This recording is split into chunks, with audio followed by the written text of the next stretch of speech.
म्हजें घर ल्हान पूण एकदम खाशेलें. ल्हान आसुनूय खूब समार्तीनी. घरांत 4 कूड आसात आनी एक बांय. हांव म्हज्या आवय बापाय आनी भावा वांगडा रावतां. घरा भायर एक ल्हान पोरसूं आसा. आमी थंय भाजी रोयतात.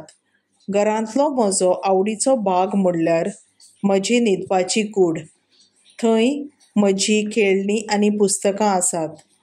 म्हजी आवय आमकां रुचीचें जेवण रांदता. म्हज्या घरांत हांव सुरक्षीत आनी खुशाल. हाका लागून म्हाका म्हजें घर खूब मोलादीक.